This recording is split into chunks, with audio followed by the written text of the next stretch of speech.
Uh-oh, it looks like we piqued your interest in the Hideout. First of all, let me tell you what the Hideout is not. The Hideout is not for hustlers, for grinders, or for people who are looking for a shortcut to what the world calls success. The Hideout is about growing as men, creating lifelong friendships, and having the time of our lives. Are you ready to tap in to the endless source that will take you from success to significance? The Hideout is 2.5 days of hiking, biking, and doing the little things that it takes to create lifelong friendships. I find that joy is nothing more than falling in love with your current circumstances and allowing magic to happen. And that's when we see growth in every area of your life. Have you accomplished your goals professionally and financially, and you still thirst for something more? Has success in these areas come at the expense of far more valuable things, like your family, your children, and your relationships? Alignment in business, strategic partnerships, and joint ventures all come from true relationships. The Hideout is designed to get to know people before you'll ever meet them. This is not your typical mastermind. The Hideout is focused on the one thing that will fuel everything: joy. And when joy is overflowing in your life, you'll find growth in your marriage, your relationships, and oh yeah, your business.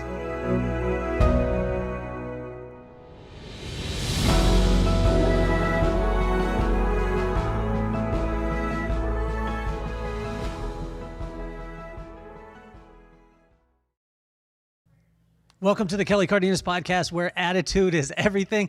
On today's show, what I was trying to think of is the least amount of words that I could say that have the most amount of power to introduce this man, because when you guys get a chance to be able to hear his voice, you see his face, you feel his presence, I tell you, he comes in like a tidal wave into the room. We got a chance to be able to talk before we started recording, and it was like we've been friends for years and years, and I don't know what it is about this man. I'm going to find out.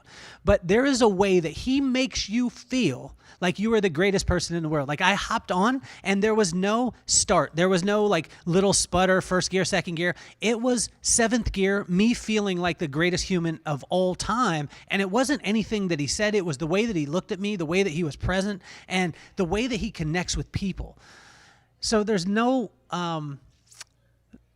mystery why he's one of the top performance coaches in the world. No mystery to me why Success Enterprises named him as the president of their company, and he's going to be the face taking them forward, and it is going to be a bright, bright, bright future.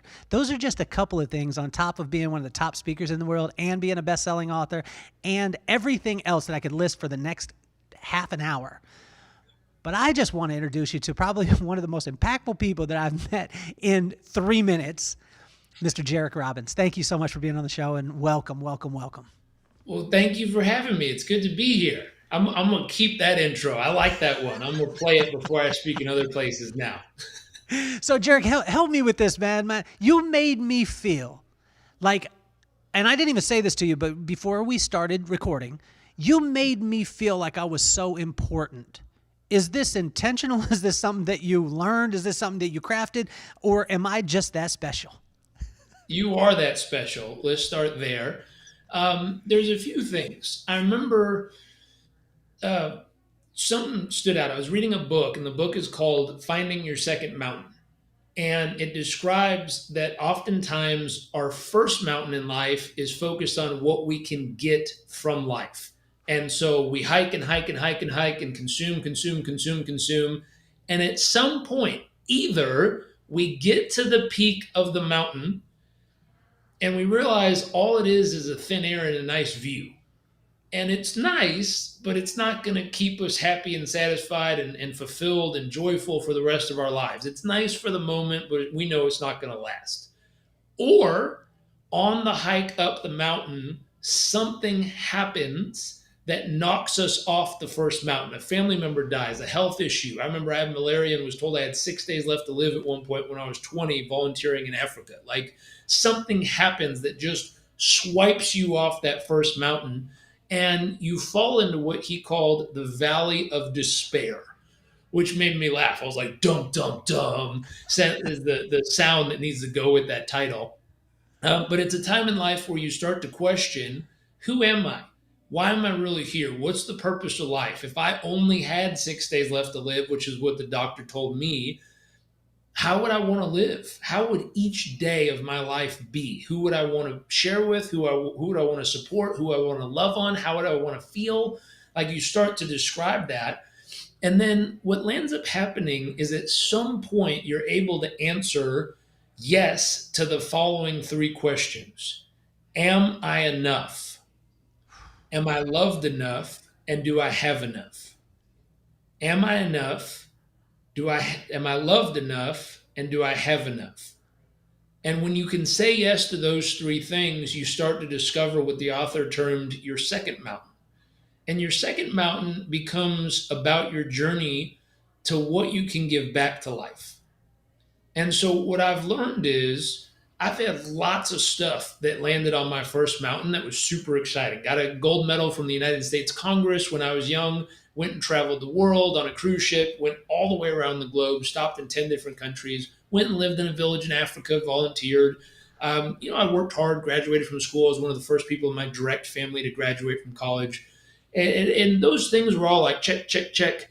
Got hired as a speaker to speak all over the world. Built programs that we now have clients in 162 or 63 countries around the world. And I'm like, that's amazing. I've only been to like 30. I don't know where the other 130 country people found me. But all those things were kind of first mountain checks. And I remember when I was really young, I always wanted to figure out, how do I touch millions of people's lives? And somewhere along the road, we were doing it. But again, it was like getting to that top of the mountain. I remember we had a week where something we wrote went out and had over 1 million impressions in a week. And I was like, wow. But nothing really changed. I remember, when we finally made $1 million, and we were like, wow. And then nothing really changed. and like, it just kept feeling like it's a nice view in thin air, but it wasn't it. It wasn't doing it. And I had that moment, that valley of despair, where you just sit there and kind of wonder, if this is all that life is, like, now what? Now what do you do? And the answer to that question was inner work. There's another book called Deep Work. Cal Newton, he talks about some of the most prolific ahas, discoveries, or insights that have been discovered throughout history are when people take time and create space to actually think through stuff. Now, I know that's like mind blowing for most, but for most people, sitting in silence with themselves is one of the scariest things they'd ever attempt to do in their life, because they don't want to hear the conversation going on in their own head. They are uncomfortable dealing with themselves. Therefore, they eat themselves, drink themselves, party themselves, distract themselves so that they don't have to deal with themselves, which means they either don't feel like they are enough, they don't feel like they have enough, or they don't feel like they're loved enough. And that judgment creates so much pain and uncertainty that it's messy. It's very messy. And so I went, and I believe when I find an area of my life that feels messy, I step right into it. I go, you know what? I'm going to go spend time right there. Why? Because it's messy. And I don't know why it's messy, but I want to find out why it's messy. I went and spent 7 days with a group of monks on my 24th birthday in Fiji, and we went through this whole oneness process. And my gosh, I had a lot of stuff, just stuff that I had to work through and think through and feel through and navigate. And the better I got at working through my own stuff, the more space that created, where it was no longer about me. Now, everything I've just told you represents a lot of the journey on that first mountain. And I remember when it got to a point where I sat down and I made a bucket list. I said, what's everything I want to do in my life as a single man before I decide to share my life with someone else? And I did everything on the list. Everything I could think of that I wanted to do as a single person, I did. And then a moment hit where I said, wow, there's nothing else in my lifetime I want to do as a single person. All the other dreams, all the other desires, all the other aspirations are things that require me to find someone to share it with. And I remember thinking, ooh, I'm ready. I'm ready to find someone to share this all with. Now, side topic on relationships, if you go to a relationship to try to get something, Mhm. at some point you will drain all of that out of the relationship, and now you'll have to go somewhere else in your life to find it. If you go to your relationship to share, the only reason the relationship would fall apart is because you chose to stop sharing for some reason. And so I sat down and I'd finally gotten to a place that I checked everything off my single man bucket list. And I said, I'm ready to share. I'm ready to share every moment of my life moving forward with someone who values, honors, and is excited about all the things I dream of sharing with them. And I heard it said, if you really want a relationship to flourish, find someone who cherishes the things you most want to share with them, and find someone that you cherish the things they most want to share with you. And so I spent 5 years studying relationships, 5 years getting clear on what I most wanted to share, 5 years getting clear on what I most wanted to cherish. And then eventually on a rooftop in San Diego, I met my wife. And what's interesting is the introduction we had was a friend grabbed her by the wrist, pulled her across, and said, Jairek, this is Amanda. She loves to travel. She used to live in Asia somewhere, and she volunteers a lot. She goes, Amanda, this is Jairek. He loves to travel. He used to live in Africa somewhere, and he volunteers a lot. Anyways, you two have fun. And then she walked away. And we kind of looked at each other. And in San Diego, when people say they travel, it usually means Vegas, Mexico, San Francisco, and maybe Hawaii if they're super crazy. They don't go far. So I looked at my wife at the time, we were just meeting, and I said, well, where have you traveled to? And she went on sharing with me how she used to live in Thailand and she went to school at Chulalongkorn, which is like their version of Harvard over there. Um, she was studying in China for a little bit, doing some experiential work with major companies. Then she lived in Bali for a while, and I was like, wow, she really travels. She goes, what about you? And I was like, well, I was living in a village in Africa, took a trip around the world. And she was like, wow. And 4.5 hours later, I started to feel hungry. And I remember I looked at her, I'm like, are you hungry? She's like, yeah. Like, okay, let's go get some food. And since then, we've been together now for 10 years, married for 8. We now have a son. But while we were married, we did the same thing. We made a bucket list before we had children asking, what's everything we want to do as an engaged couple before we get married? What's everything we want to do as a married couple before we have children? Now that we have one, what's everything we want to do as a small family of 3 prior to making the family bigger? And that's something we focused on, is squeezing the juice out of every stage. Coming all the way back to your question, the key is at that moment when I was able to check off my boxes, life became about how do I help other people fill theirs? How do I help other people feel like they are enough, they have enough, and they're loved enough? And my thought is if I could do that for just one person every day, my gosh, once they feel full, they'll go do it for someone else the next day. And what's funny is that thought of wanting to touch or reach millions of people became, hey, can I reach the one person today who needs it most at the moment they need it with the message they need? And if I can do that, total victory. And what's amazing is at that moment, everything started to multiply way more than it ever did. Well, it's incredible, man, because I experienced it. What you're talking about, I just experienced, and there, I think there's a lot of times where there's methods, right? And this is a part that, and getting a chance to be able to talk to a lot of people in this space, or that have accomplished great things in their lives. I'm very curious to the method part of it, but because when someone's just doing a method, you can see it. And for you, you're truly living it. And I want to compliment you on this, because a lot of times when you get close to people, you just see that their methods are what they lock into. but you have a way of being able to live that part of it. How have you been able to do that in your marriage too? Because a lot of times, and I've said this in the past, where my wife will find me methoding her. She'll find me techniquing her. She'll be like, don't try that stuff on me. Don't try that coaching. Don't try that whatever. Does your wife call you to the table on that stuff? And how can you keep it as real as possible? Because that's the only way we could stay in a marriage. Totally, totally. And so there's two pieces of this. One, I remember I wanted to interview Seth Godin a long time ago for my blog and podcast. And my team reached out to him and he wrote back, no. And I had some pretty persistent people on my team. So they decided to email him every single day until he would say yes. At some point, he got frustrated that someone, I didn't know they were doing this, but they were literally asking him every day. And he opens his own email. So every day he was saying no. And eventually he wrote back, he said, I don't mean to be rude, but I'm more Papa Bear, not Baby Bear, if you know what I mean. I was like, wow.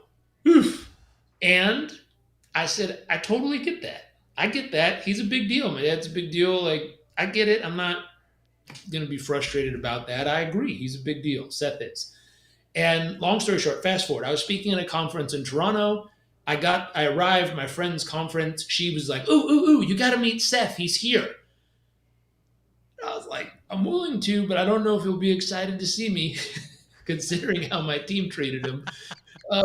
And so we went to the dressing room. She went in, she goes, I'll go get him. She ran inside, told him. He comes to the door almost reluctantly, and he's like, hi, nice to meet you in person. It's great to meet you too. Don't want to take any of your time. Just want to say hello. And if you ever want to do a podcast, I'd love to. He goes, thanks. We shook hands. He went back in the room. We left. But then something interesting happened. Fast forward.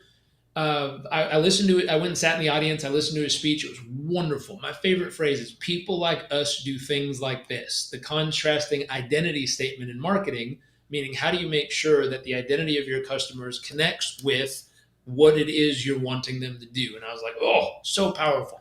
At the end, he took questions. I immediately threw my hand in the air because I had a question. I did research and I found out one of his children, his son, works in the mailroom at his company. And I went, that's interesting for Mr. Standout, Be Different, Purple Cow, find your unique identity. And his son works in the company. I was like, that's interesting. Well, I wonder what advice he would have for his son, because that's a father-son relationship. It's dynamic, usually has tension and pressure and all kinds of goodness in it as well. So I raised my hand and I asked him, I said, what would you say to your son on how to use the Purple Cow method to stand out, be different, and find his own voice and method in the world? And he thought about it. And he said, I don't think that question has anything to do with me or my son. I think this has to do with you and your dad. And I was like, it didn't genuinely. I wanted to know what he would say to his son because I felt like there was something there. And he said, I've researched you. I know who you are. I've researched you. I've looked up your stuff. He said, if you're trying to figure out what makes you different, I'll tell you, in your industry, what makes you different is that you actually care. That's it. And I went,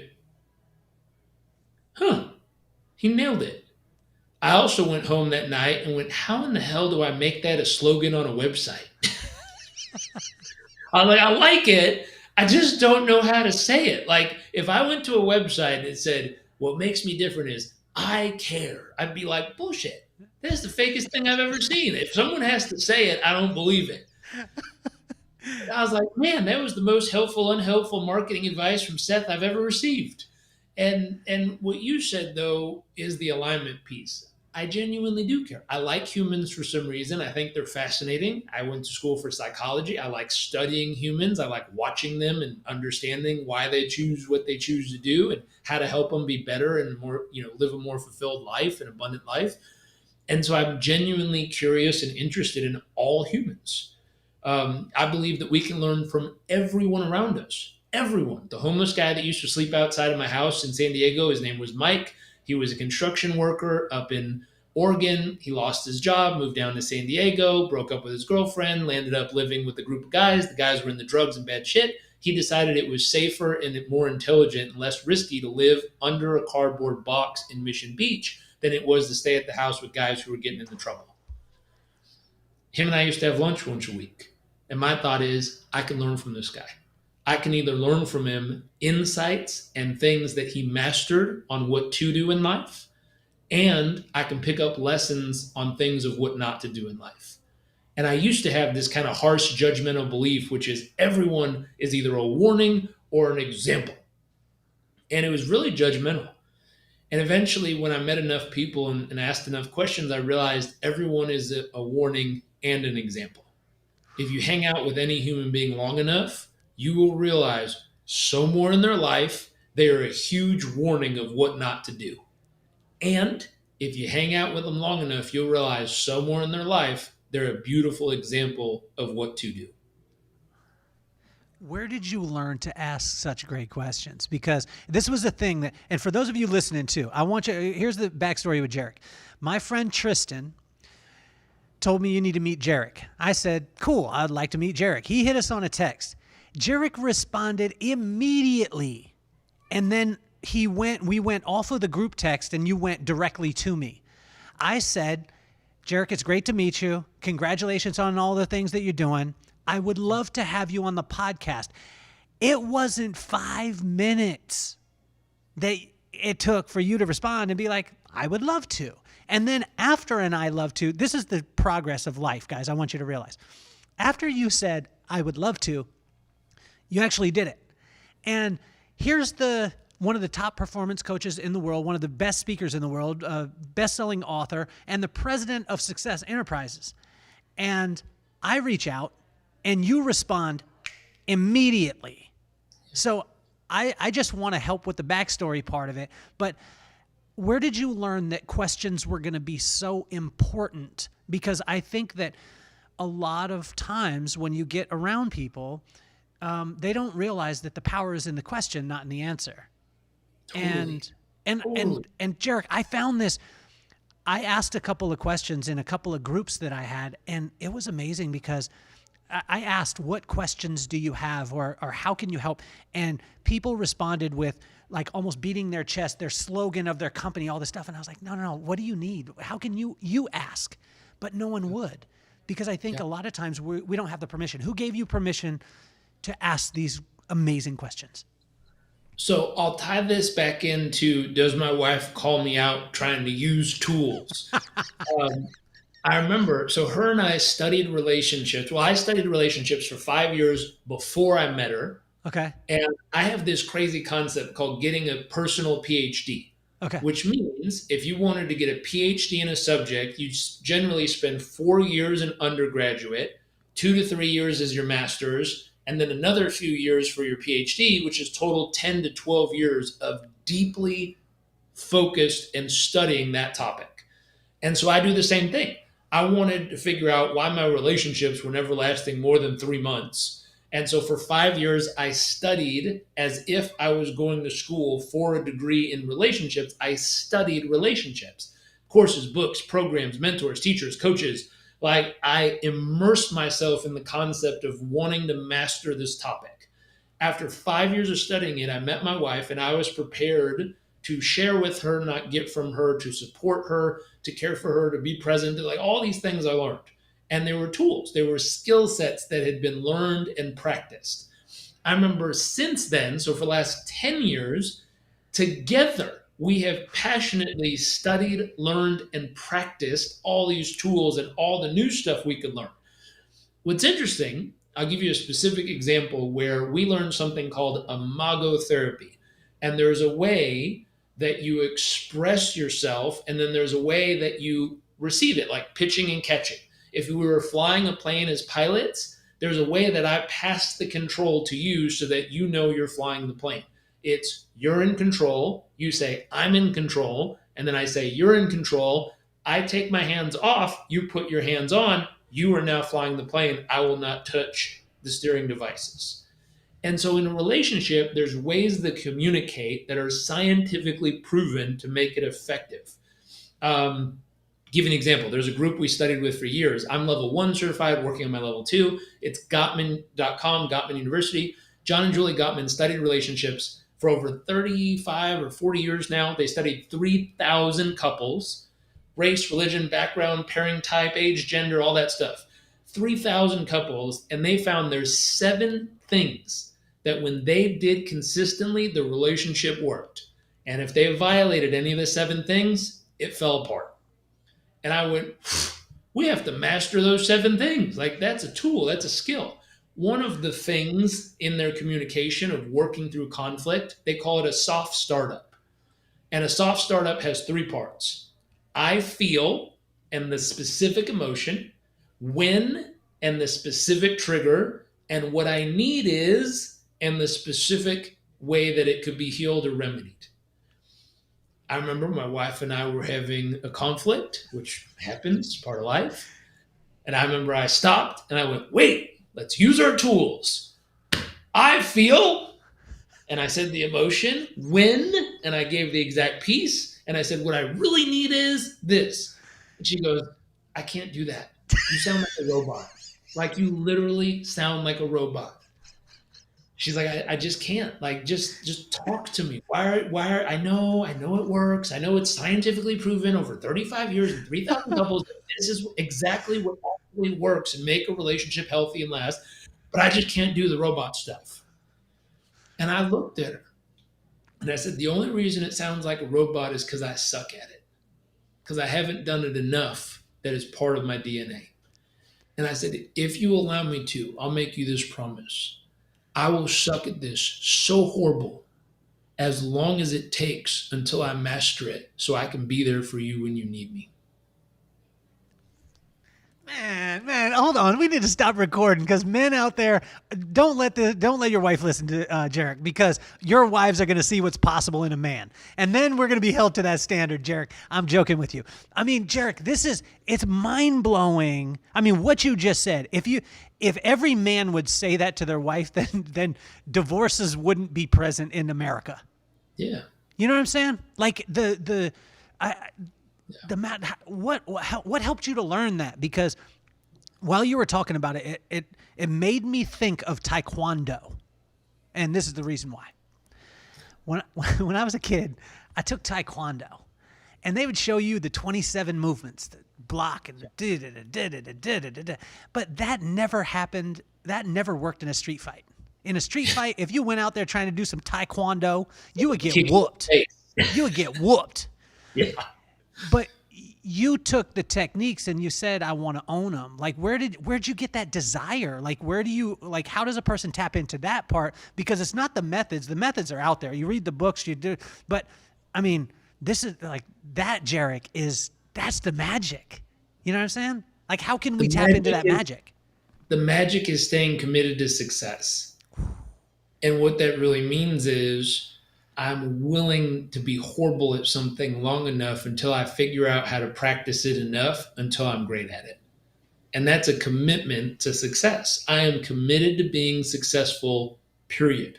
I will not stop. I'm okay with being horrible in the beginning. I'm okay with being okay as I go. I'm okay with being pretty good eventually. And eventually, I will not stop until I completely master this. That level of dedication, consistency. A friend of mine who helped build the tribe around Burning Man, helped build the tribe around Habitas, some of these amazing epic communities around the world. He says, rituals are what brings community together.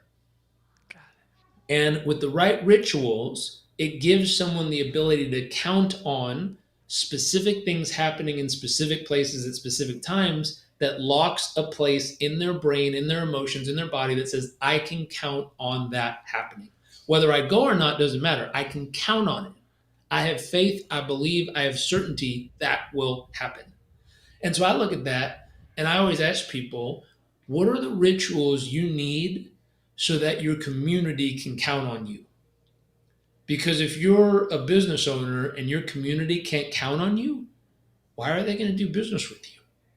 And so this concept of what are the rituals you need to bake into your business or your life so that your community can count on you? If you happen to own a business, what are the rituals you need to bake in so that your team can count on you? that when they really need you, you'll be there? Third, what are the rituals you need to bake into your life that your family can count on you? You're the person they can count on when it really comes down to it. And finally, what are the rituals you need to bake into your life so that you can count on you? People talk about building self-confidence. Self-confidence is the ability to look yourself in the mirror and say, that person right there, I can count on them to do what needs to be done when it's time. And if you can't count on yourself, there is no self-confidence. You don't believe in yourself. You don't think you'll show up when time really comes to the test. And so I look at it, and if you reverse engineer that and start with yourself, how do you, or what do you have to start doing each day that would cause you to become someone that you can count on? How do you ripple that up a layer into becoming the person your family can count on, ripple it up a layer into becoming the person your team can count on, ripple it up one more layer, the person that your community can count on? If you build the right rituals into your life and you're committed to success at every stage of that journey, and you will commit to doing it until you master it, and you become the type of person you can count on, your family can count on, your community can count on, your team can count on, everything else will handle itself. Powerful questions like those are powerful questions. If you just wrote those down, you could spend a whole 2 days journaling on that and come up with an entire master plan for your 2023 life goals. Like, those are powerful questions. Where I got those, getting trained in coaching skills. Harvard Business Review, Stanford, Google, all these companies are starting to do research and showing coaching is more effective than managing, period, in business. And so coaching skills is a certain set of tools that allow you to help someone flourish as a human being, period. Meaning, if you've ever played sports or you've ever had a personal coach or a business coach or health coach, the way that they speak to you, and it's not the motivational speech, the way that when they ask you the right question, when they get you to see the right angle, when they help you become courageous enough to take off the mask and share what's really going on, when they help you stand in that place of courage and they can point out the blind spots and you're willing to hear them and work through them, not just defend and pretend like it's not there. When you find that right coach, it's a game changer. And the way I describe that is, if you think about hiking Mount Everest, what is the number one most important investment you make for the entire trip? What would you say? I would think Sherpa would. I think with Sherpa would be right up there. But I talked through this. Where is it? The oxygen tank in case you run out of air and the air gets too thin? Is it the ability to have a heli lift, like a rescue chopper ready in case something goes wrong so you don't freeze to death? Is it the right tent, the right boots, the right clothes, the plane flight, the pass to get on the mountain? Like, what's the most important thing you invest in? And you're spot on. It's the right Sherpa. Imagine going to a Sherpa and you saying, hey, have you successfully helped anyone navigate this mountain? And they shrug and go, some make it, some don't. My job is just to help get them as far as I can. I'd be like, not going with that person. No, thank you. I want the one who has successfully got them up. Now, imagine the next one says, everyone who goes with me makes it to the top. That sounds better, but my next question would be, do they make it back? It's great if you get them there, but can you successfully help them get back alive? Or do they die and freeze at the top? Like, if you're the dude that has 50 people frozen at the top, I'm sure shit ain't hiking with you. You'll leave me when it really matters. Versus someone who says, no. All my people make it, enjoy it, and get back safely. I'd be like, here's my person. This is my person I'm hiking with. And why is that person so useful? Number one, they're going to observe how I'm doing it. They're going to watch me as I'm trying to do the journey, and they're going to tell me, if you don't stand up straighter, by day 3, your back is going to hurt so bad that you will not be able to function. I'm like, okay, I'm standing up. They're going to watch me. Hey, you're not drinking enough water. You need more water and stay hydrated because we're so high and the air is so thin and you're working so hard. If you don't hydrate, you're not going to make it. Like, they're observing my performance and they're giving me little adjustments based on patterns they see because they've helped a lot of people through the process. And so I look at that. I look back at my life. Luckily, when I was 18, my family's in this industry. They put me through 250 hours of coach training before they allowed me to start coaching for their organization when I was 18. And so that gave me an incredible foundation. My godfather co-created NLP, which is a cool set of tools of understanding human beings even better. Nowadays, in the technical field, they call it cognitive behavioral therapy, how the mind and behaviors affect the emotion and performance of the human. And then I went and studied psychology, why people do what they do. What are the different stages of development? What's important to them? What do they need to learn? How do they need to develop and grow at each moment of life? And so putting all that together really laid the foundation for me to understand, wow, if I can help people navigate these journeys, my job is to help them scale their mountain of success. And the more people I get to that peak of the mountain and back safely, the more times I get to venture up the mountain as well. So Which Jairek, is those parts. Jairek, talk to me too about we were talking earlier, and we don't. I mean, some of the things that we got a chance to talk about. I mean, later on when they actually come to fruition, all of you that are listening or watching, your minds are going to be blown.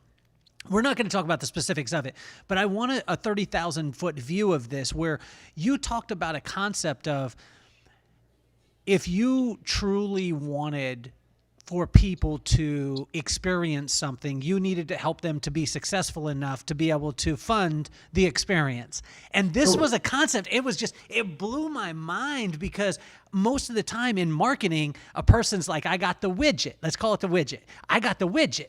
You need the widget. The widget costs X amount.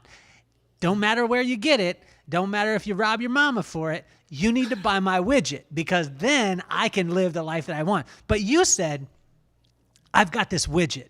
This widget will help you. But I'm going to show you how to be able to make enough money to be able to buy the widget so this widget will help you.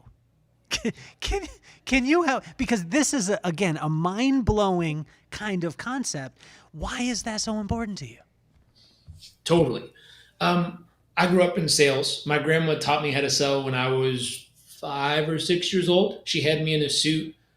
She raised 5 children, went and worked as a secretary for the Chamber of Commerce in Los Angeles. That's what women did at that stage of history. Then she says, you know what? I'm going to do something more fun. So she got into sales, and for the last probably 45 years, she's been the number one salesperson in any business she's ever worked in.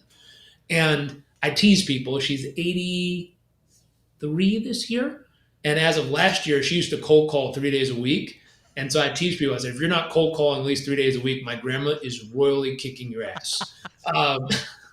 But I learned a lot of stuff from her along the way. And looking at those pieces, if you want to influence people, there's certain skills you learn, there's certain tools, there's techniques and all this stuff. But more important than that, it's learning how to really, really care for people. And what I've noticed along the way is she would work so hard. And she would make good money, but the people who made the real money were the people who owned the company. And then I started observing in other places, and I saw friends working for companies, and they would do okay. But then I saw friends who owned companies, and they would all flourish.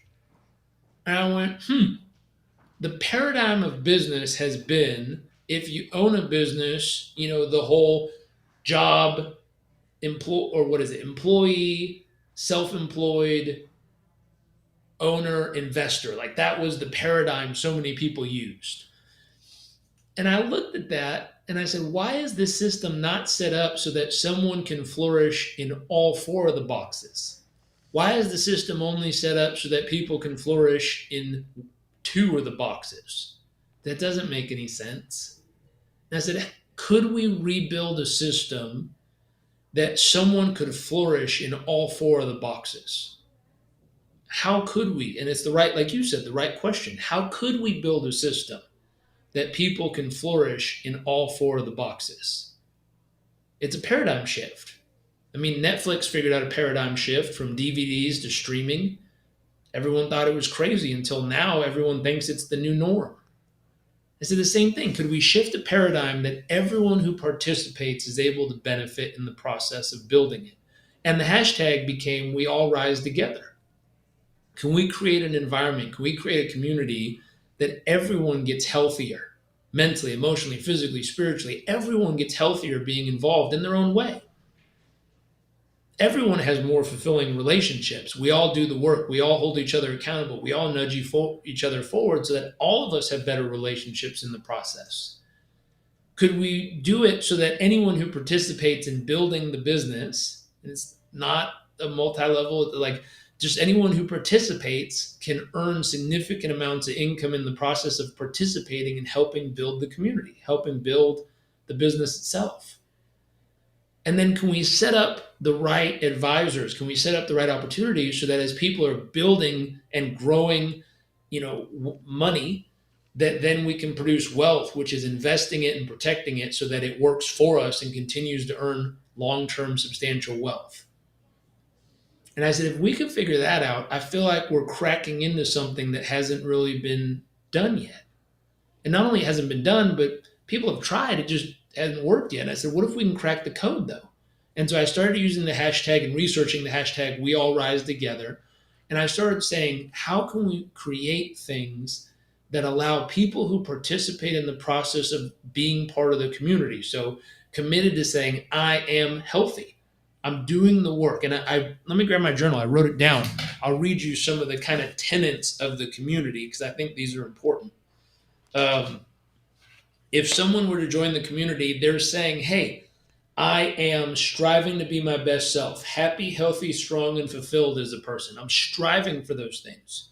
Number two, I am cultivating deep and meaningful relationships, loving, kind, caring, and courageous. I am building a booming business, focused, willing, dedicated, and successful. I am creating wealth for the people and projects that matter in the world, abundant, consistent, reliable, and wealthy. And I said, if we do that, that's special. And I said, that's the individual. What happens when people like that come together? And how would it represent the community? What would it mean if 10 of us got together, 100 of us got together, 1,000 of us got together? And it said, well, we are a global community of business builders focused on adding value and creating wealth for ourselves and others. We are dedicated to consistently learning from each other and with each other. We believe that we can learn from everyone we cross paths with and strive to do so. We live it. We apply all that we learn and create real world results for ourselves and our communities. And we are generous with what we know and consistently pay it forward. We believe in a hand up, not a handout. So we welcome all those willing to do the work, a seat at the table. But help me with this, Jairek. Though we call them the old guard, right? The way that we used to. We do it because that's the way we used to. Okay. How do you deal with the old guard resistance? Because what you just said is honestly is groundbreaking. The old guard would be like, yo, you're about to take some of my pie. You're about to take some of what I was getting. You know what I'm saying? Like, and I'm not saying that I feel that way. I'm just saying from an old guard's perspective, it generally was like everybody served the owner, right? And then the owner all got fat. And then everybody else that was doing the work, they did okay, like you talked about. How do we deal with that opposition? Like, Bob Iger dealt with that opposition to Disney Plus, and in his book, he was talking about it, and he talked about Disney Plus and that Disney was going all in on Disney Plus, and they were like, they almost fired him because of that. And then the pandemic hit, and then Disney Plus went nuts, and they were like, yeah, that's our guy.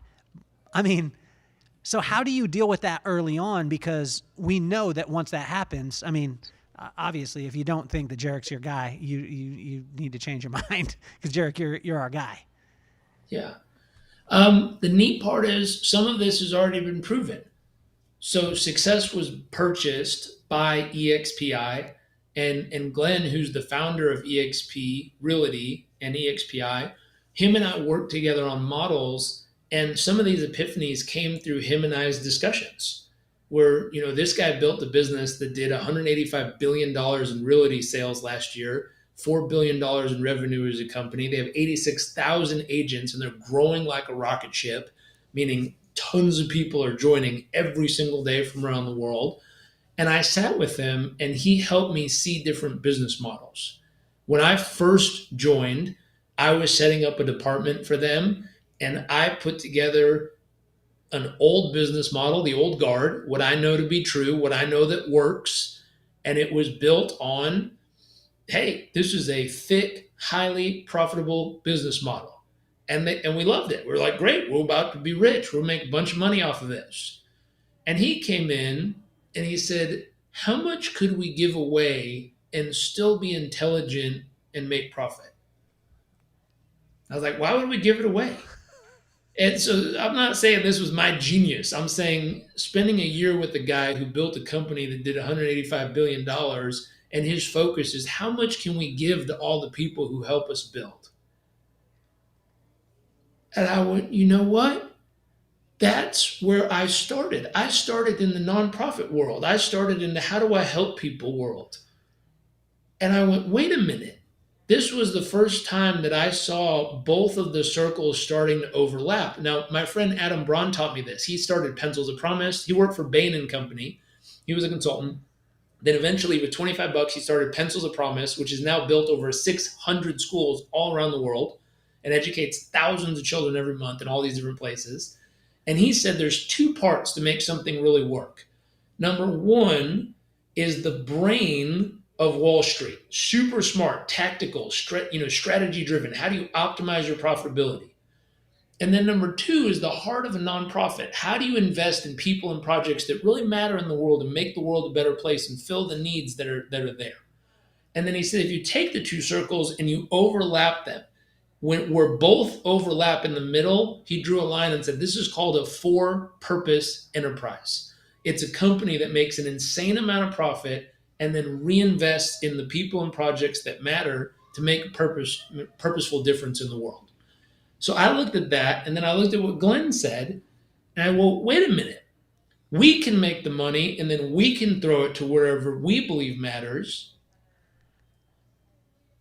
Or we can make money, and we can help everyone also who helps build it make a ton of money as well.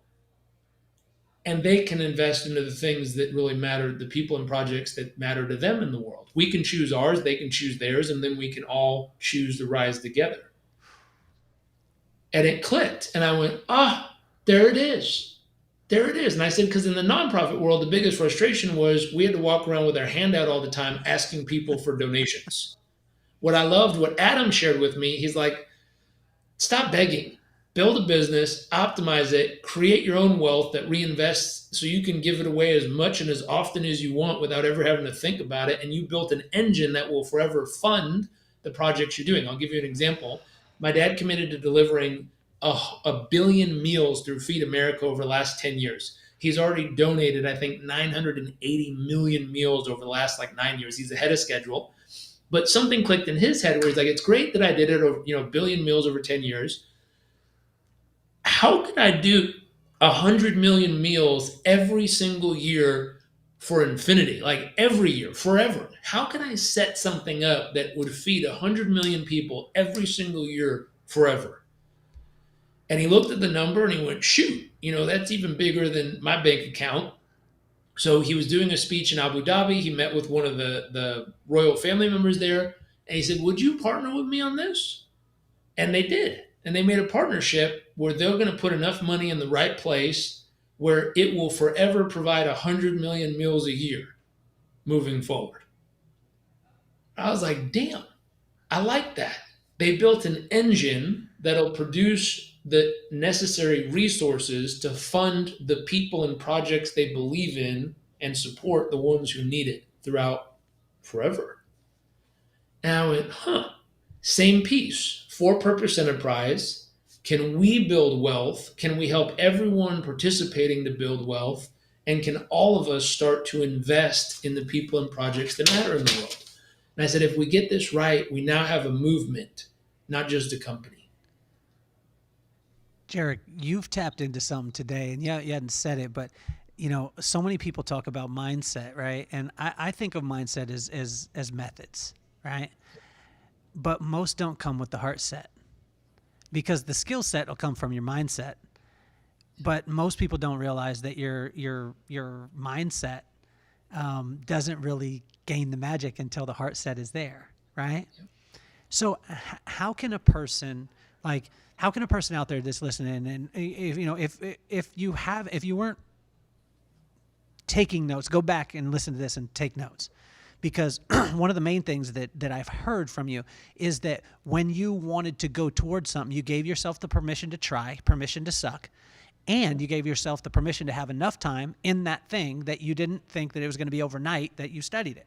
So how can a person listening that maybe hasn't spent the 5 years on the relationship, hasn't spent the 10 years inside the relationship working on the relationship, hasn't spent the amount of time studying people, or when you were 4 years old learning sales, putting you in or 5 years old in a suit, where can a person start right now to start getting their heart set in line so their mindset can follow and their skill set can ultimately be built? Yep. You got to get in the dojo. You got to get on the mat. You got to practice. And I think the best place to practice right now is a community we're building. You can go to success.com/community. It's free. But get in a place that everyone is practicing how to be healthier. Everyone is practicing how to be happier. Everyone is practicing how to have more fulfilling relationships. If you start to surround yourself with the right community of people all striving for success, you're more likely to show up. You're more likely to do the work. You're more likely to put in one more rep. You're more likely to try a little harder. All the research shows if you sign up for a gym membership by yourself versus if you sign up for a gym membership with a buddy, I think you are 79% more likely to actually follow through. And I was like, that's crazy, just by bringing a friend.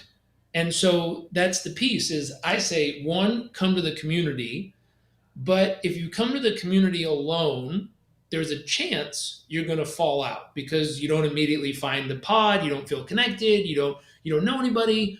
So my thought is invite people to come with you on your journey to success.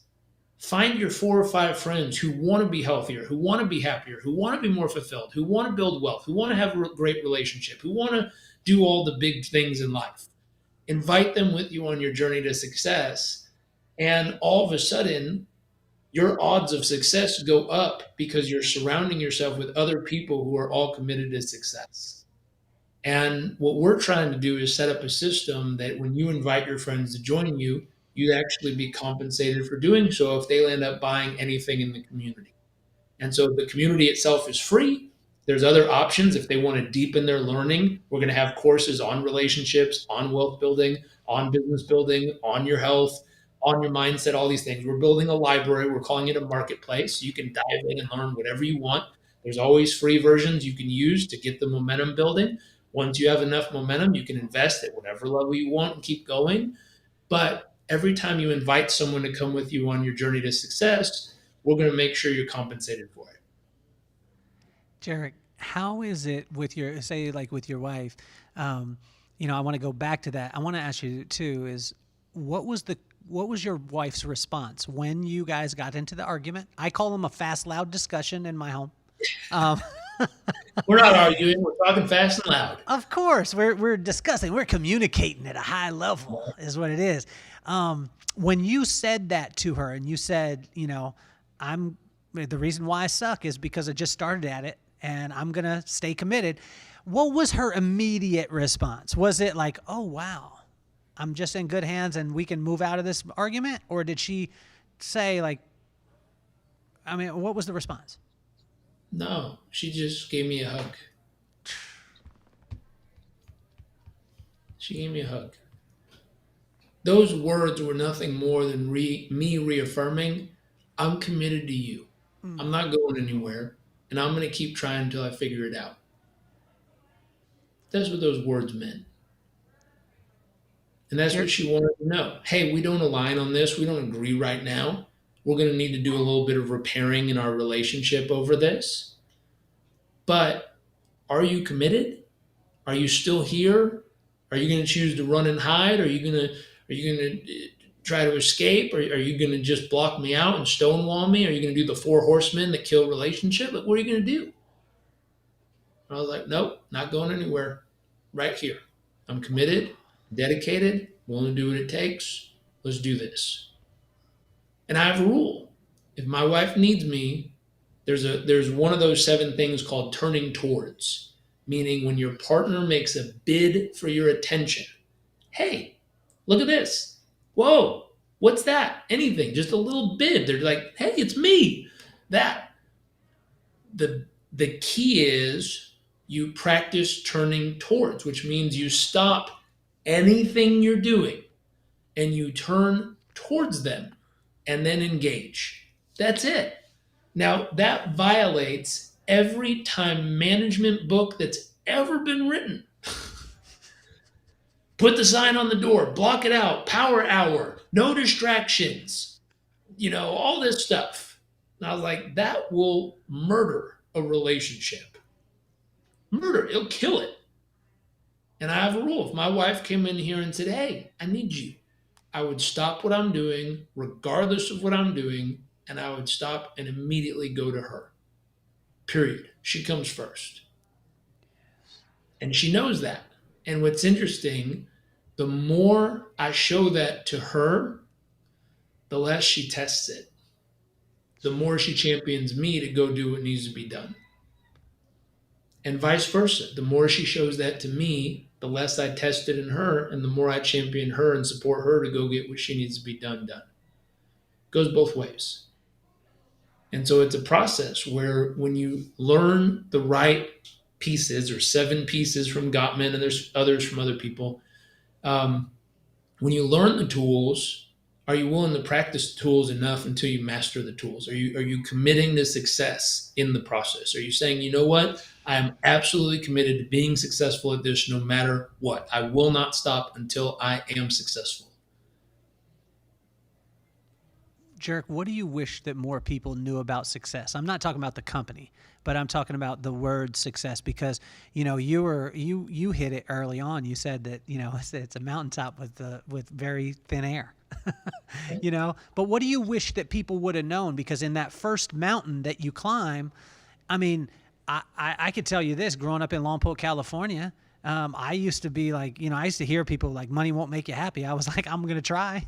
Like, I'm going to try. I will find out and report back, okay? That's what I'm saying. They were like, if you just go after stuff and things, I was like, I'll be the first. Let me be the first to keep a full heart and have all the stuff too. And what I realized is later on, after building companies and doing this stuff, I was like, man, I'll take a bike, like a bicycle, ride the bicycle to the beach and write in my journal. I'll take that over anything else. But before, if you would have told that Lompoc kid that, I would have been like, man, you're full of it. What do you wish that people knew about that word? So the key, when I got back from Africa, I gave away all my stuff. I used to like stuff. So I'll piece together a story real quick. When I grew up, I was growing up at the time in high school when MTV music videos were the coolest thing in the world. I would throw on my favorite music video that I actually recorded onto a VHS player. Like, I recorded it onto a tape so I could play it every morning when I got ready, because it just made me feel great. And the song I'd replay was Hypnotized by Biggie Smalls and Puff Daddy. It was the greatest video of all time. There you go. Helicopters, a Hummer, Mercedes going backwards, rocket bikes, like girls, boats, yachts, money, parties, like it was everything. And I was like, man, if I could live like them, then I really know I did something big in life. That was me at 14, 15. After moving to Africa and living in a village with no running water, no electricity, no toilets, seeing these people be happy and fulfilled and joyful without any stuff, no things. It was just them. Like, one of the joyous guys I met was a little dude who slept in a clinic's broom closet, and his most prized possessions were like 3 hats that he owned. It was his hat collection. He had 3.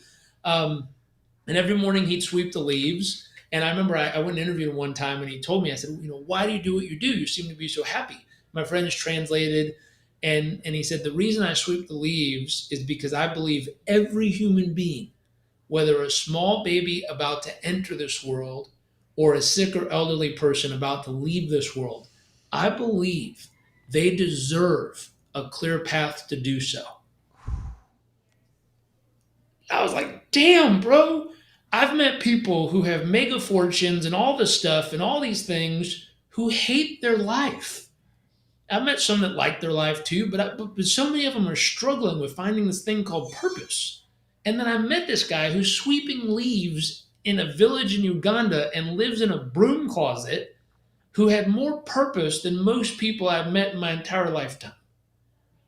And I said, how did he do that? How did he find so much purpose in the process of sweeping leaves every day? Because it wasn't sweeping leaves. In his mind, it was clearing a path for people to enter and exit the world through with dignity. Now, when that is powerful. And all of a sudden, something clicked. I came back from Africa. I gave away all my stuff. I'm like, I don't need all these shoes. I don't need all these clothes. I don't need all this stuff. Like, I need one pair of shoes. I need maybe my rainbow sandals, a couple shirts, a couple shorts. That's all I need. I don't need anything else. And I gave it away.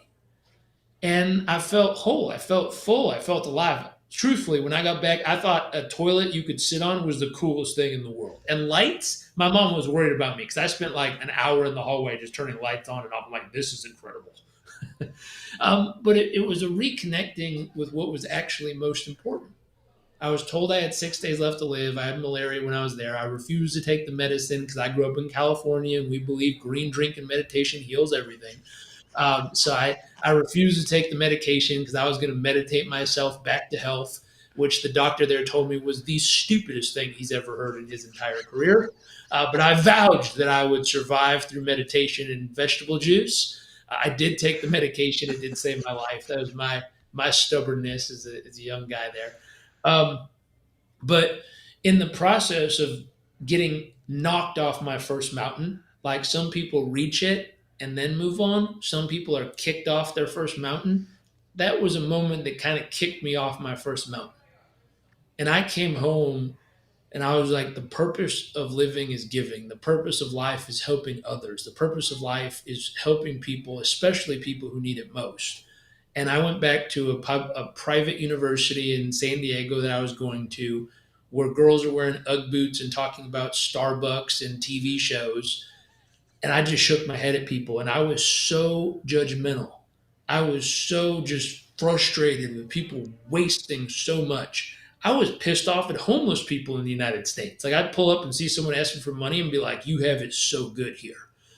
And eventually it clicked in my mind. I was like, you know what? That's not going to help anybody. Like, my judgmentalness, my being frustrated with people, that's not going to help. And me trying to convince them, that stuff doesn't matter. Focus on service, focus on helping, focus on giving. That's not going to change their mind. So eventually I sat down and I said, you know what? Instead of trying to convince people to hike a different mountain, what if I just helped them get to the top of the mountain faster and then let them decide if it's everything they dreamed of or if they want to go check out that second mountain? And then I started building a business around, how do I accelerate someone's journey up their first mountain? How do I help them achieve everything they've ever dreamed of as quickly as humanly possible? Can I find the shortcuts? Can I find the strategies? Can I find tools that work? Can I find formulas from people who've done it over and over again? Can I tell them, if you want to build this kind of business, it takes between 5 to 7 years. It's not an overnight thing, but as long as we follow the right patterns, in 5 years you'll be here, in 7 years you'll be here. Bingo. Like, can I give them true paths to navigate the journey? Maps, let's say, on how to navigate that first mountain. And that's where I built the last 15 years of my life, is helping people accelerate their journey up that first mountain. And what's fun is when I get them to the peak, almost all of them get hungry for that second mountain. And what's fun is all the work we did to get to the first, when they finally get to their second, they always look at me and they're like, why didn't you tell me? Why didn't you tell me the second mountain was this amazing? Like, this is where the real joy is. This is what life is all about, man. This is what I was made for. Like, I did. You weren't ready for it. You weren't ready for it. So instead of fighting you or dragging you like a stubborn donkey to the second mountain, I just help you get up that first one much faster. And I found when you do that, when you help someone get everything they ever wanted, and they can check and say, I am enough, I have enough, I'm loved enough, I'm good, they forget about themselves, and life becomes about how do I help other people, which is the second mountain. Man, I feel like I'm in a like an alternate universe. The reason why is because you did that for me in the first 15 minutes before we started recording, and I didn't know it was happening. Like the way that you and for those of you watching or listening, or if you just tuned in, or I wish I like honestly, Jairek, I wish I would have just recorded it just for you and me because like what you just explained, you did, and you did it not in a. I mean, you did it from your heart, man. And I watch, like I've studied people for my whole entire life, and it's amazing. Another thing that you talked about and that you did and that you shared, you didn't talk much about it. But can you talk about the correlation or the connection point between journaling and people who accomplish high levels of whatever it is that they're going after, whether that's success or whether that's, purpose or, significance? Because I noticed like my pop had us, me and my brother, we hated it. But my pop, you would have loved him. He passed away last year. Actually, yesterday was his year anniversary. Oh. And, young dude, but he made us take 10 pages of notes from the time I was in fourth grade to the time I was in sixth grade. And he made us sleep teach on your pops' stuff. So I used to have to listen to your family for 10 hours in my headphones at night for 2 years straight. It was called sleep teaching. So Me too. Me too. 8 to 10 hours a day, man. And this, Hold up.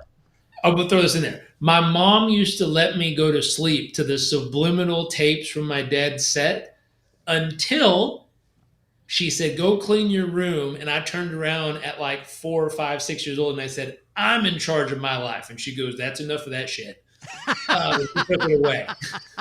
Well, my pop had me listening to, in addition to your family, it was a guy named James E. Tollison. There was Norman Vincent Peale and Ken Blanchard, and we used to have to listen to those. He got a Walkman and broke the Walkman and stuck a headphone in my pillow, a headphone in my brother's, drilled a hole through the wall, auto reverse Walkman.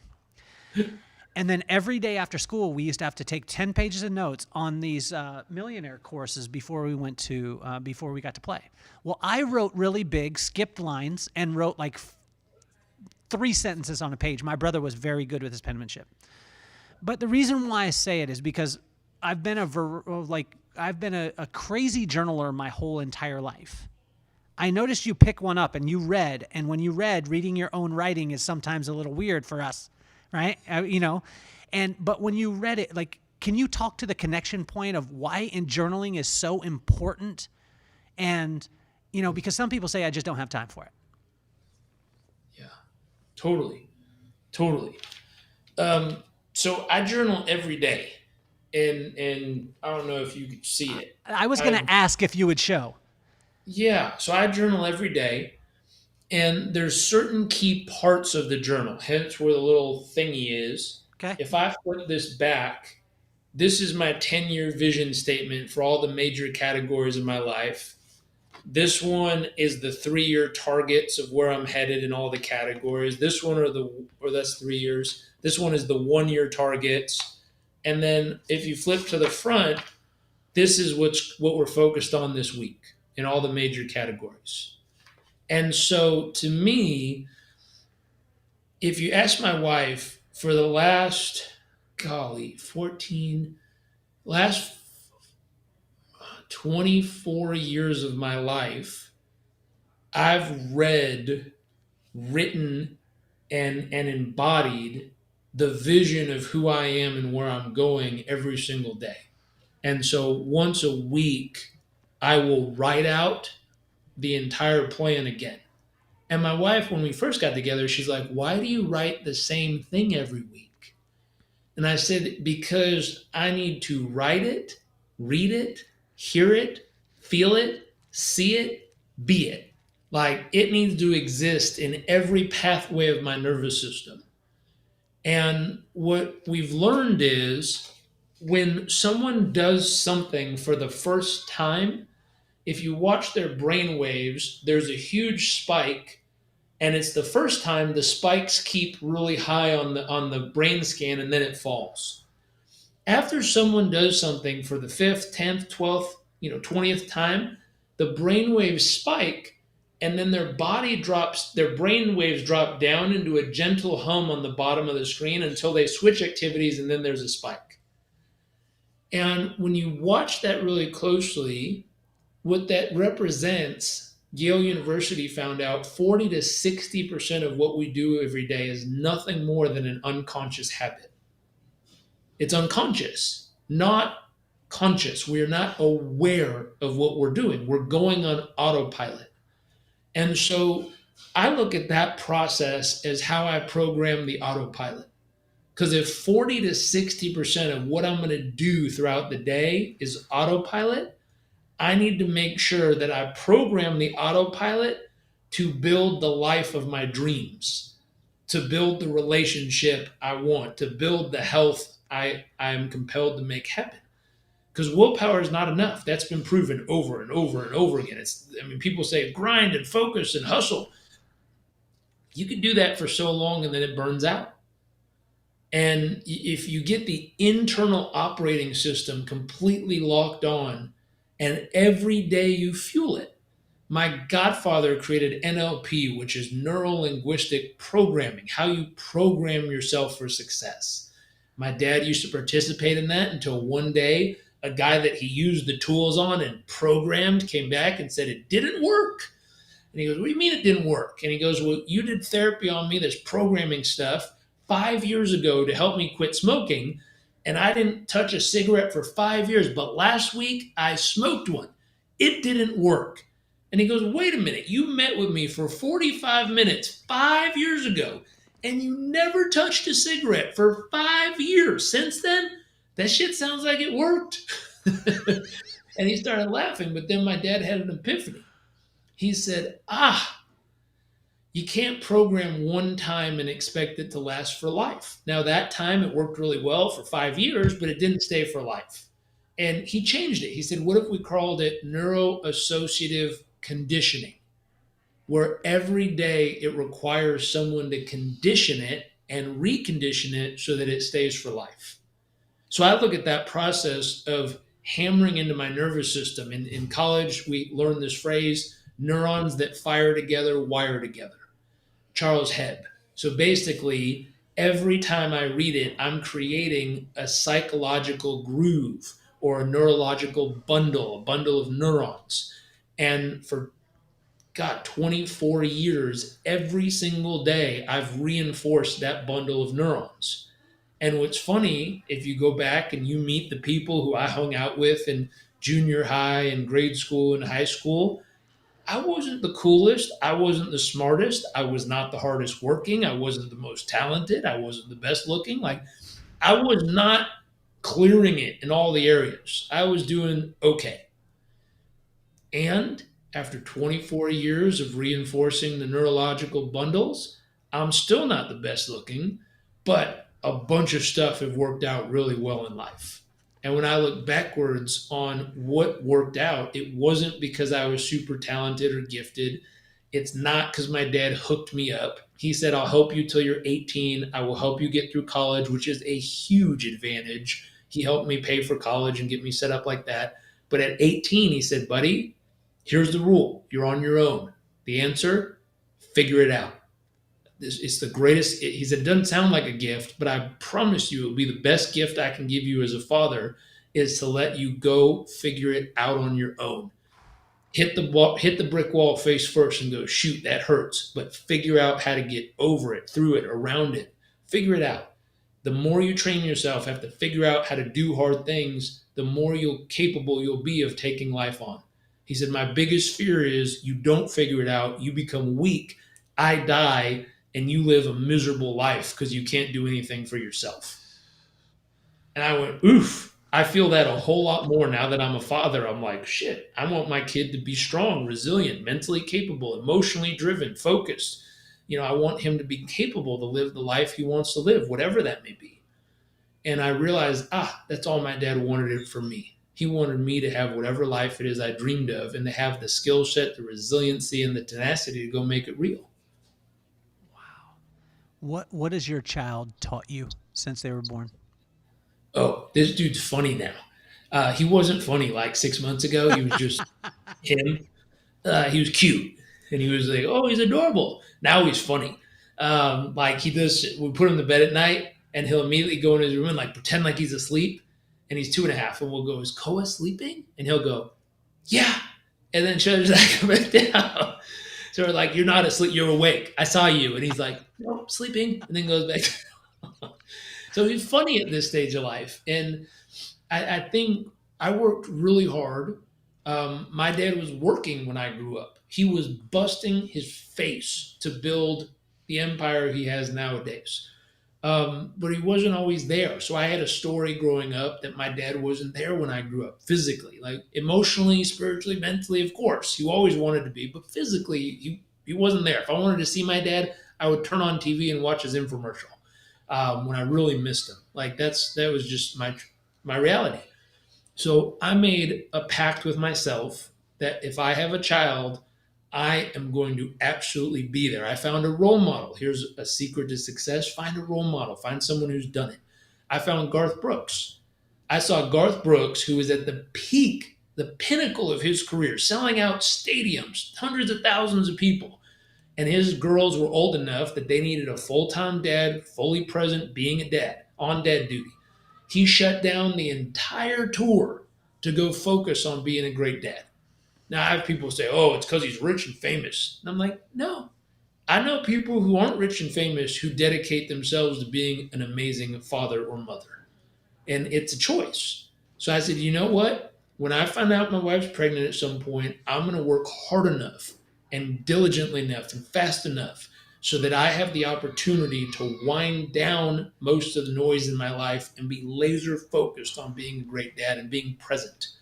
So I got my work down to 3 days a week, 4 hours a day, and I spent the last 2.5 years being the best father and husband I could possibly be. That was my main objective every single day.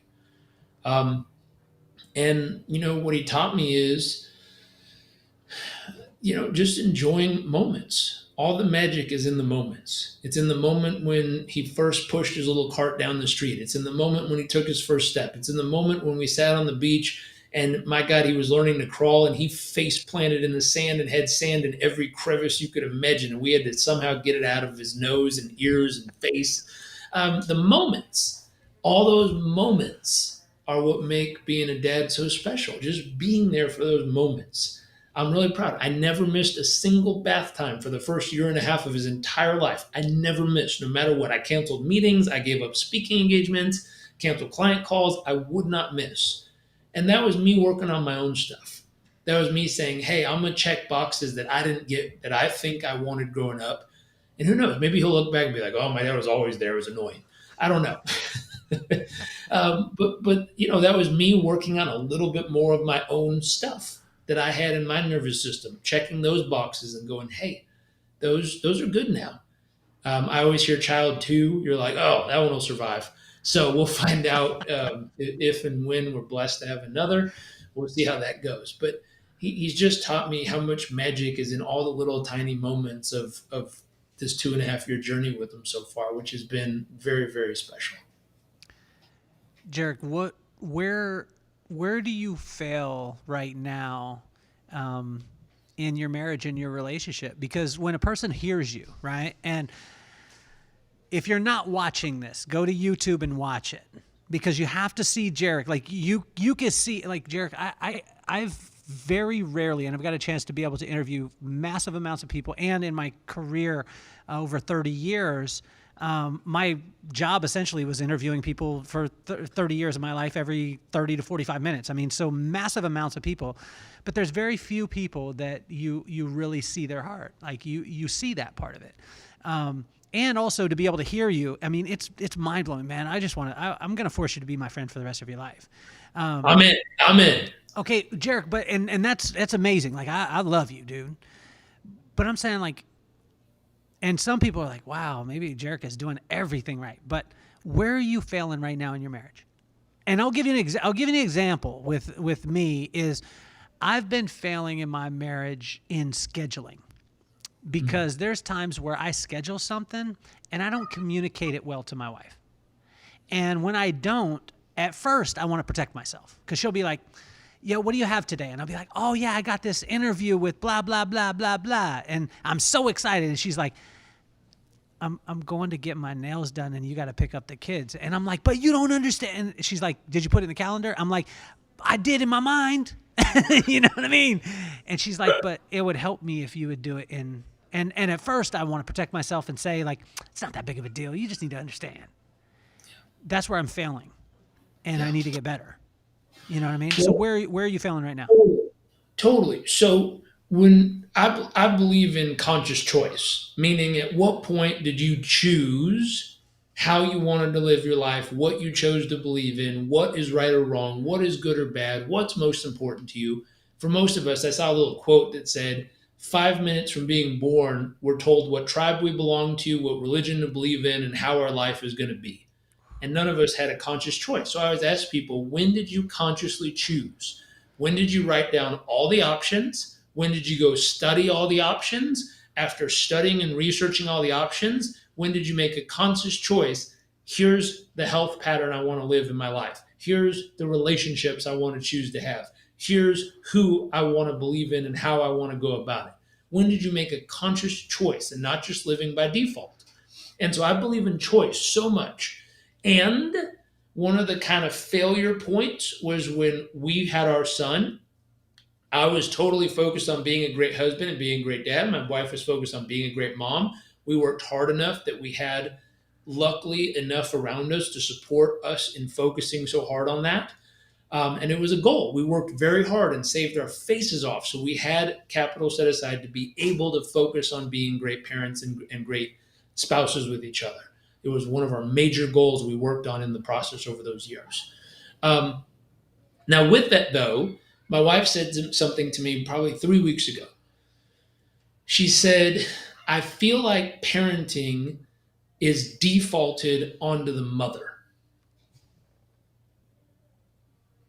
And it literally felt like a shockwave went through my body. And it was like, poof. I went, mm-mm. And I immediately said, okay, you and I need a meeting. We need to set up a meeting. We need to make sure we have someone to take care of our son. You and I need to sit down and we need to map out all the options. You want to build businesses together? You want to build your own businesses? You want to go work somewhere? What do you want? You want to travel more? What do you want? I need you to write down all the things that your heart desires. And then I will find a way, no matter what it is you choose, I will rearrange our lives and we'll rearrange our lives together so that whatever you choose you want to do will be what you do. Period. I have no judgment. If you want to work, you want me to watch him, I'll watch him all day. And you can go work or do whatever you want to do.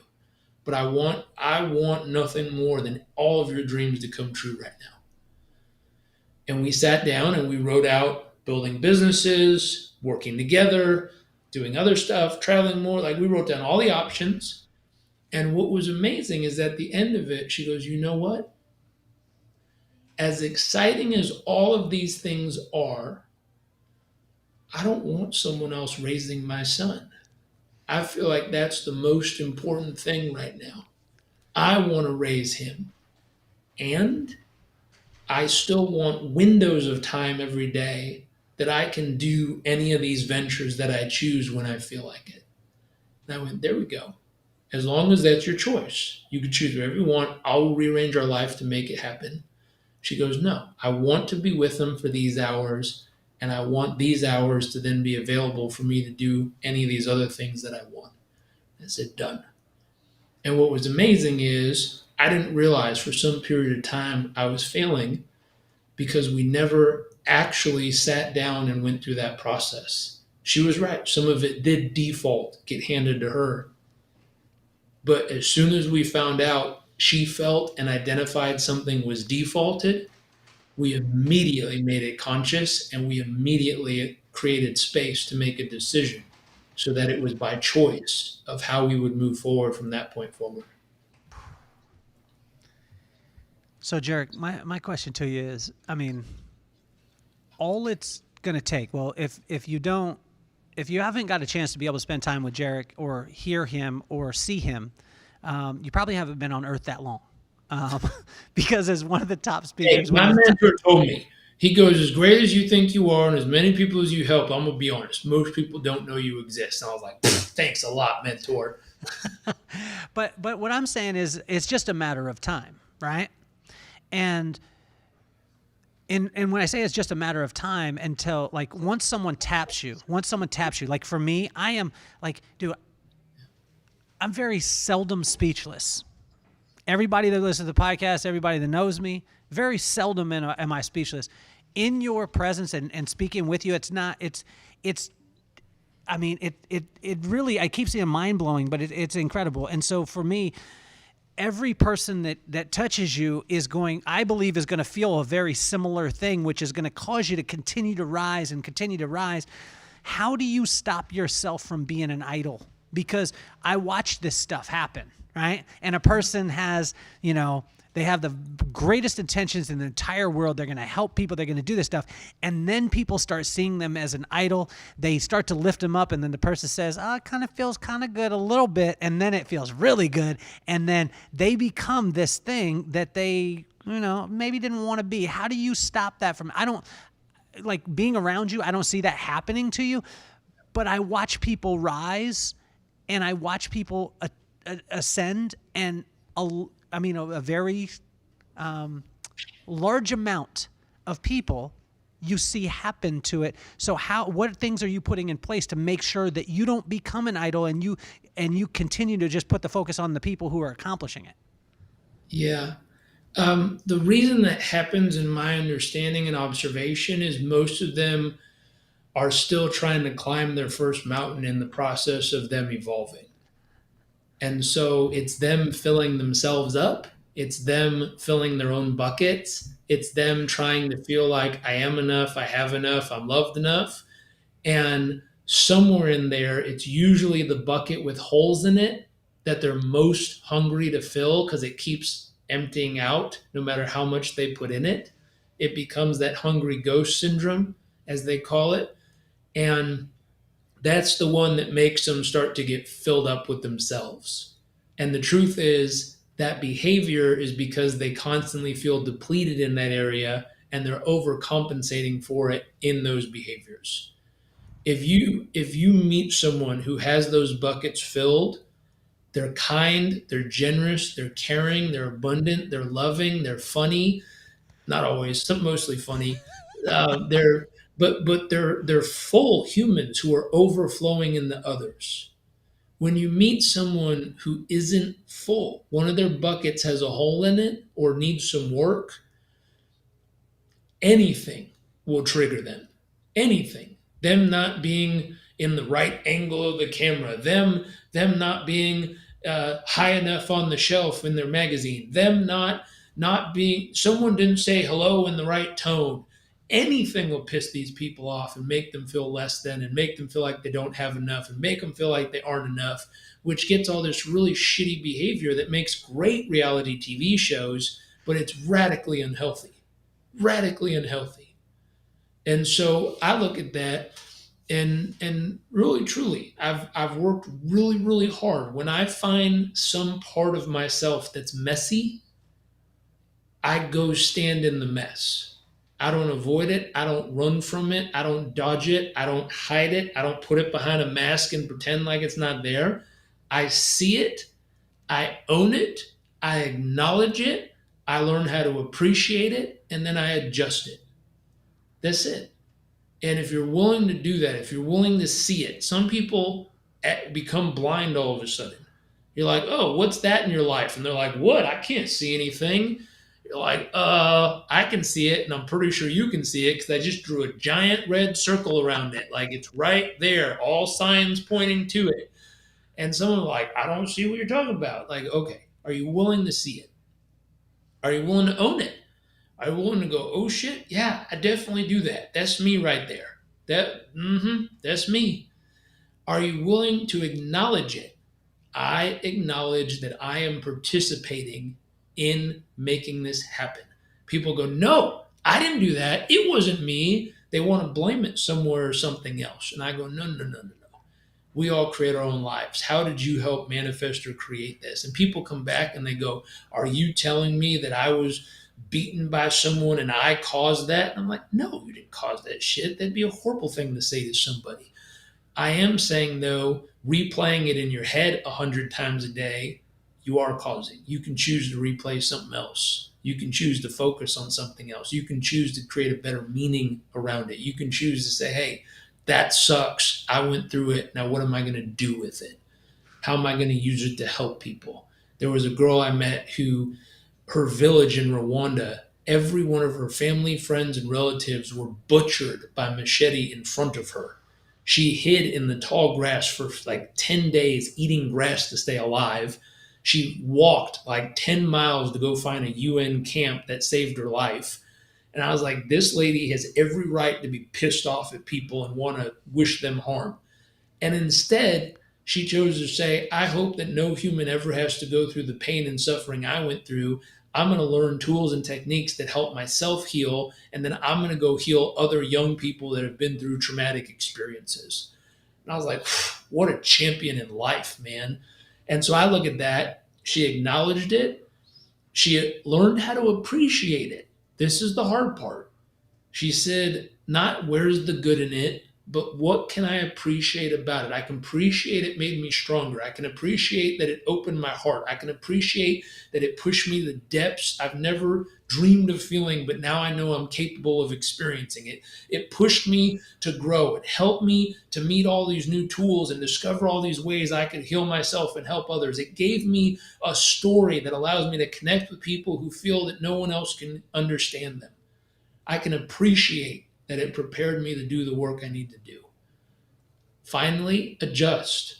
You can't just stand in there your whole life and just constantly use a story as your escape clause to why you are the way you are. Adjust it.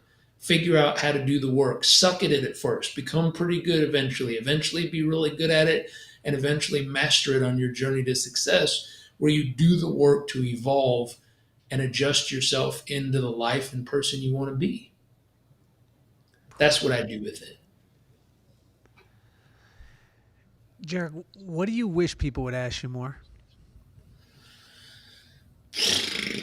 I don't know. People have really good questions. Some of them are just awesome. Stuff I never thought of. I'm like, ooh, good one. I mean, I like dumb jokes. I text people a lot of memes. I know we joined Discord as a company, and that's how we can communicate with each other. And it has a GIF button. And I was like, donezo. I'm going to entertain the hell out of everyone with this button. I know sometimes that comes across as lacking business tact. I was like, I don't care. Like, if we're not enjoying the process, why are we doing it, man? Let's learn to love the process and have fun building a company that changes people's lives and makes the world a better place. Like, I'm cool with that. We know how to be professional. We know how to put a suit on and say that, do the right stuff at the right time. But in between that, let's just enjoy the hell out of it together. And so I don't know. Ask me whatever you want. I chat with people all the time. I remember I tend to be on Instagram a lot, and people pop on and ask me questions, and it's a privilege. I've helped people who felt suicidal to make a call to the suicide hotline and save their life. I've helped kids in India who are studying for their final exams get into a good mindset and ace their tests. I helped a young woman who grew up in a family where women don't work, and we helped get a plan together where she wanted to become a pilot, and we helped her figure out what school she'd go to and the classes she'd take, and then present it in the powerful way to her parents. And she never in a million years thought her dad and mom would approve of it, and they totally did. And now she's studying to be a pilot. Like, I just enjoy helping people conquer that mountain. So people literally reach out from all over the world, and I spend a ton of time just helping them navigate what the journey looks like. I tell you, Jairek, I mean, again, like every time, I mean, I think I'm going to either stump you or, but it's amazing to hear your heart, man. I started the podcast because of my kids. I have two children, Maddox, who's 11, and he's an absolute superhero, wears whatever he wants. One side of his head is shaved. He's got dreads on the top and dreads towards the back, wears socks that don't match, wears, shorts on top of jeans, his sweats backwards. He's a kid who is so innately talented that he picks up a football and he knows how to throw it. He's just so talented in those areas, and he just walks to the beat of his own drum. I got my daughter who's 14 years old, so pray for me. She's 14 years old. She just found the performing arts. Got the biggest heart and great, sarcastic personality. One of the best sense of humors that I've ever met in my entire life. I started the podcast because of those two. And I wanted to take iconic figures like yourself that everyone in the world looks at and says, oh, that's the greatest man. Like that's the pinnacle. And I wanted to have conversations like we had today to show my kids that there's no idols in life, that there's just icons. And those icons have phenomenal attitudes and crazy work ethics. So what advice would you have for Maddox and McKenna? And if you could say both of their names, it would be awesome. Yeah, for Maddox and McKenna, if they want, I'd send them a copy of my book. I wrote it based on a 10-year period of my life when I was trying to figure out what my ideal day would look like, how I'd want to live my day-to-day life in a meaningful and purposeful way. And I figured it out. And that was a formula that I've used for myself, and I've used it with people all over the world. And at that stage of life, it's important to get really conscious of what's most important to you. What are your values? What do you care about? And they'll evolve over stages of life. What I've learned, my wife and I just did this. What we realized is we always knew what our values are. Outside of a relationship, in our relationship, we know what our values are. And what I forgot was your values evolve at different stages of life. And so at that stage of life where they are, I'd get really clear on what are their values at this stage of life. And how do we make sure their day-to-day life is a reflection of them achieving success by living with purpose, living in alignment with what's most important to them. And the book is all the how-tos on how to make that vision actually real. Once they get that, it's a formula that you have to go back and replicate, every decade of your life, where you say, at this stage of my life, what is now most important to me, and how do I rearrange the life I live day to day to reflect the things that are most important. And so for them, I would say help them, create space and give them the guidelines that can help them really get clear on what's most important and make sure that their resources are being invested to their values. So make sure that their calendar, make sure that if they make money and save money, and make sure that their resources, their time, their thought, their money, their effort are all being vested deeply and thoroughly into the things that are absolutely highest on their values list. Jairek, it has been an absolute pleasure. I have like 1,000 more questions, so I'm just going to have to get you to promise to be on the podcast more. Yeah. So pinky up. It has been an absolute pleasure, man. Dude, you can't even advertise how good you are. Like, you can't. And I'm going to tell every one of my friends. I'm going to see my friend Molly here in a second. My wife, my kids. Every one of my friends is going to hear about you in the next couple of days from me, and they're going to hear about it like, you need to hear this podcast. But I can't advertise how good you are, man. Like, there's no marketing in the world that could live up to the fact of being able to spend time with you. And I mean that from my absolute bottom of my heart, man. Thanks, man. I appreciate you. You have been absolutely phenomenal. Now's the time. If you're listening to the podcast, you're watching. If you're watching on YouTube, Jairek, can you tell them to smash the subscribe button? Because 84% of the people who watch the podcast aren't subscribed. So just smash the button. Do it right now. Smash it. Get that button. Click it. Click it. And I want to thank every one of you, because we've had no paid promotion, no paid marketing, and every one of you listening has put us in the top 1% of all podcasts globally. And I want to thank you for that. I want to thank you for putting us in the top 5 most shared podcasts on Spotify with no advertising and no marketing. And I'm so excited, Jairek, to be your friend for the rest of your life. I want to thank you again for being on, man, and I can't wait to have you again. Thank you for having me. I'm excited to be back. Well, man, you are officially off the hot seat.